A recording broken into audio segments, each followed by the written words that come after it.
All right, I know you guys have been sitting for a while, and I get stage fright when I'm not teaching yoga, so I'm gonna ask you to do me a favor. Everybody stand up on your feet, please. Yeah, just do it. Trust. Thank you. Help me out. I'm a little nervous. Good. I'm gonna ask you to take 3 full breaths with me. Inhale your arms all the way up. Breathe in. And exhale, bring the arms right in front of your heart. Yeah, palms to prayer. Good. One more time. Breathe in.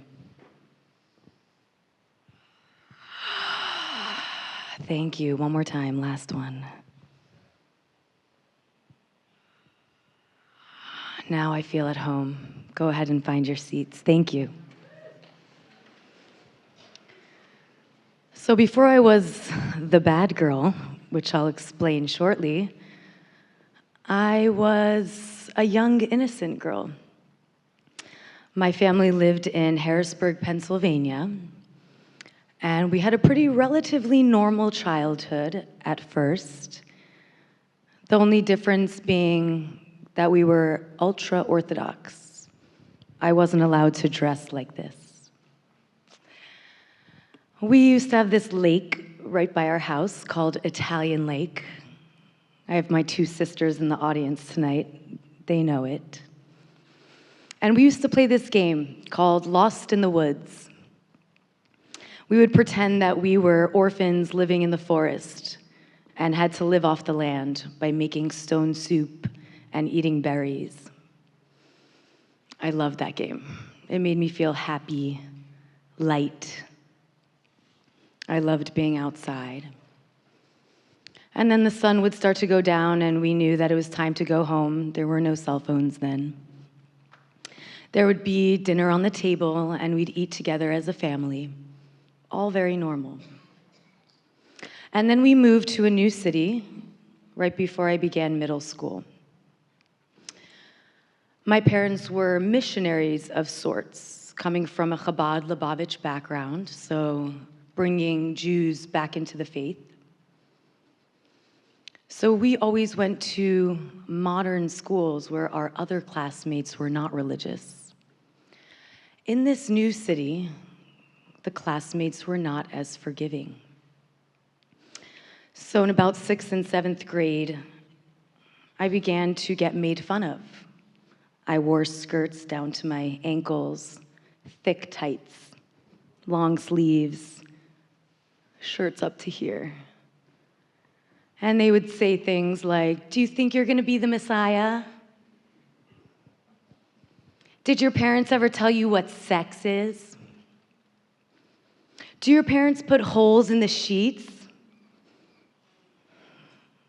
Yeah, that one was around even back then.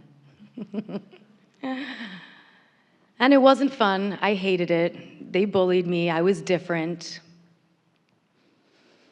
I would go home crying every day and ask if we could move to a new city.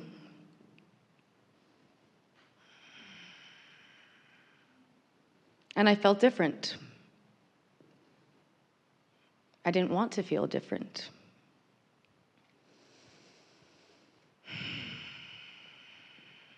From there, the bad girl became prevalent. And it happened slowly. First, eating some food that wasn't kosher. And then buying bobby socks. If you don't know what that is, those are short socks instead of the big ones. Some of you know what I'm talking about. And then non-Jewish music. Mandy Moore and Britney Spears. Don't judge me, it was the 90s. And I would hide Archie comic books in my closet, which were flushed down the toilet because they were inappropriate. And it started small with things like that. Just sneaking around and feeling like a bad girl, feeling guilty. And there wasn't anybody to talk to about this. I didn't have an outlet or a medium, which I wished that I had. Instead, I had to feel that guilt of being the bad girl. Eventually, as I got older, things progressed. I think it was about 14 or 15 where I started sneaking out at night to hang out with boys. That was also forbidden. And then I started drinking and smoking and doing drugs. And that was the beginning of my bad girl journey. My parents didn't really know what to do with me, and I had many younger brothers and sisters. I was a bad influence on them, and I wasn't living up to the standards of our household. So I was given a choice: either follow the rules, or it's time for you to move on. And I didn't want to be religious. I didn't connect with it. I didn't feel like it was me. I didn't identify. I didn't want somebody telling me what to do, how to pray, how to feel, how to dress, what to eat. I wanted to be free. So at the age of 15, I packed all my stuff and I was sent to Israel, which was a foreign country, a language that I didn't speak. And I was sent to bad girl school. A bad girl school, in case you don't know, is for teens at risk, which means teens who are at risk of going off the derech, or the path, who decide to be irreligious or to leave the family way. I was put into a program with other girls who were in much more dire circumstances than mine. One girl had drug-addicted parents. Another girl had seen her parents murdered. There was a girl who was abused sexually and physically. And there I was, the girl who was bullied once, or who didn't want to be religious. And this became my new family. We were all bad girls. We had all gone through some kind of trauma or pain, and we all needed support or somebody to speak to. And it was a wonderful program, but it did not make me want to be religious. In fact, none of the girls ended up religious, besides for one. At 17, I had finished schooling, and it was time for the next step. So with $100 in my pocket and a big black garbage bag full of clothes, I moved to Brooklyn, New York. There were other kids just like me, teenagers, who had decided to leave the faith, who had decided not to be religious anymore, who came from religious backgrounds. So I fit right in. Most of us had gone from one extreme to the other. There was no middle. We had been extremely religious growing up, and most of us went to drugs, partying, alcohol, sex.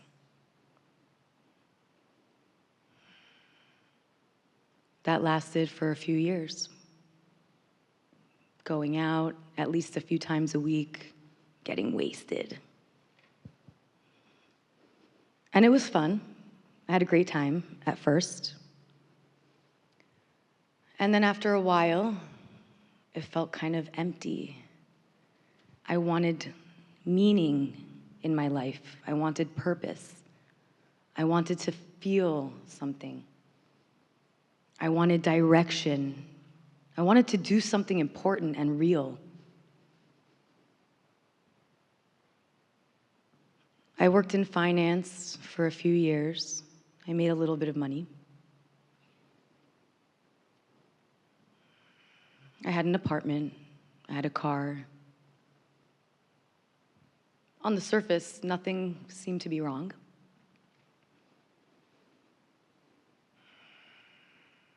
And I remember this day so clearly. It was the morning after a particularly long binge, a night of doing lines and lines of cocaine. I was sitting on my fire escape coming down. All the serotonin and dopamine wiped from my body. And I remember how depressed I felt. I was like, what the fuck is the purpose? What's the point of even being here? It's the same thing over and over again. I had nobody who could relate, no adult figure in my life at that point. There was no support system besides my druggy friends.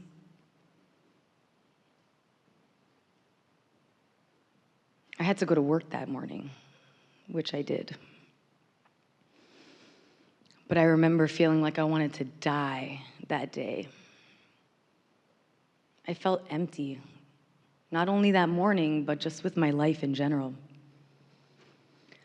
And that was the pivotal point where I knew that I had to do something. I think even throughout those meaningless moments, I did believe in myself.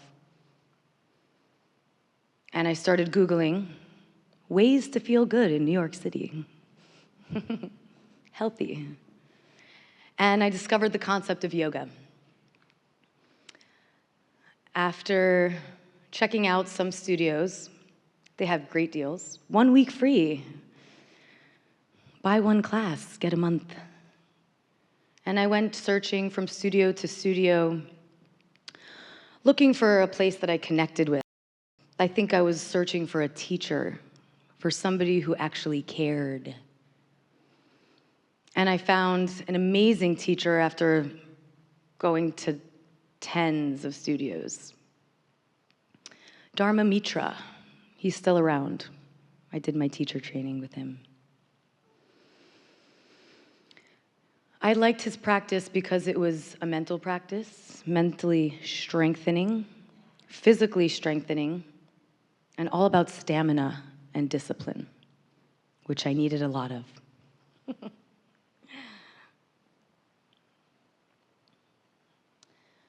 I started the process of going from bad girl to yoga girl. And it didn't happen right away. It was a progression. I would get messed up on the weekends and then go do yoga. And it took a while before I finally made the decision to leave my job, toxic environment in the financial district. And I knew that I needed to get out of New York City. I needed to step back.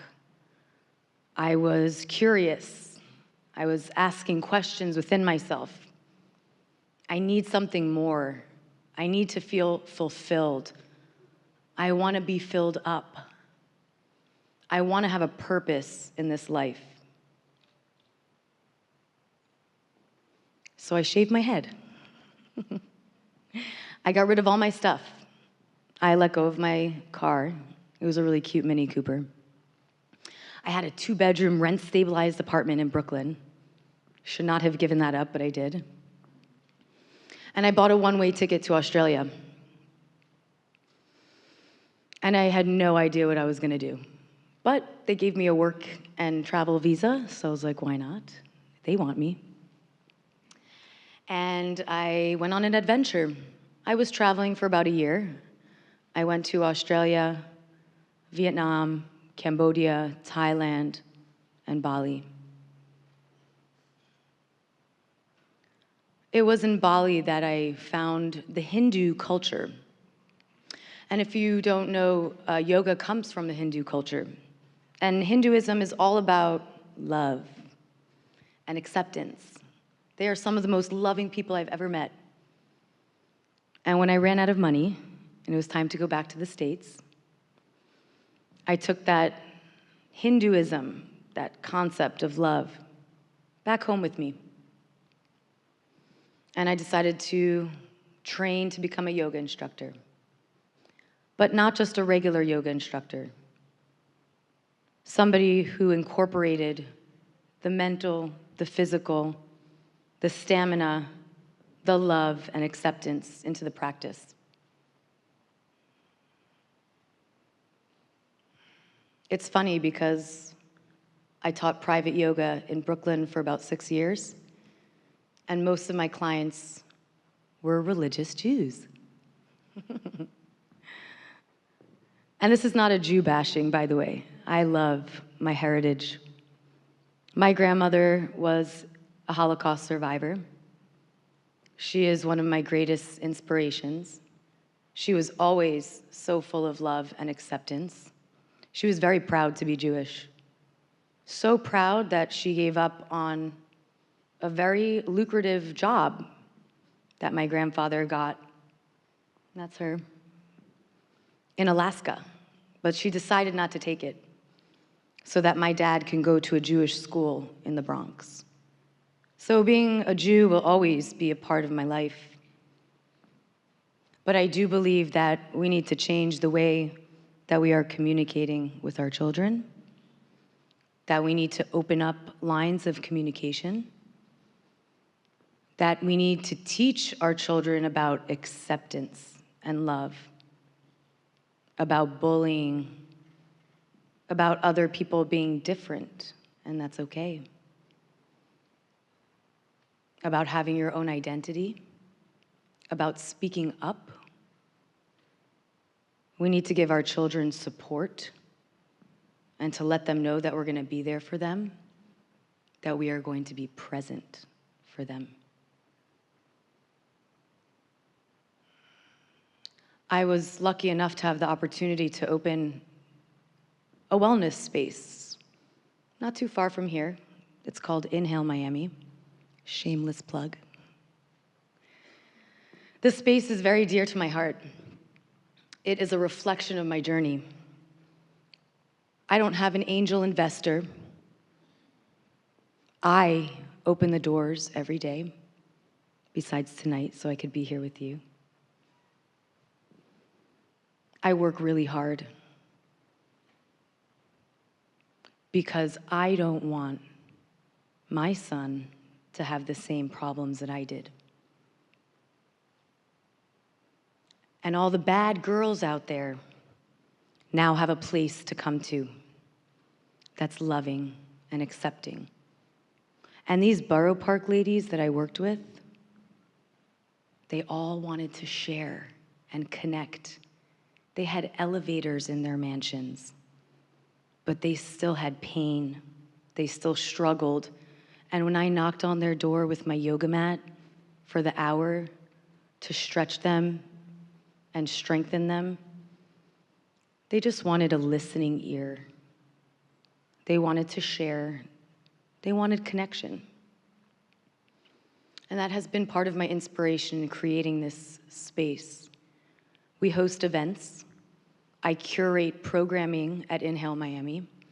I gather wellness professionals who teach from their heart, whose mission it is to spread kindness, generosity, love, and acceptance so that we can grow our next generation, so that we don't need to feel like we're a bad girl for expressing ourselves. What we need is to find balance between the two. Yes, I am a proud Jew. But my son will never have to choose between his independence, his identity, and his self-expression, because there is a balance. Thank you so much for having me.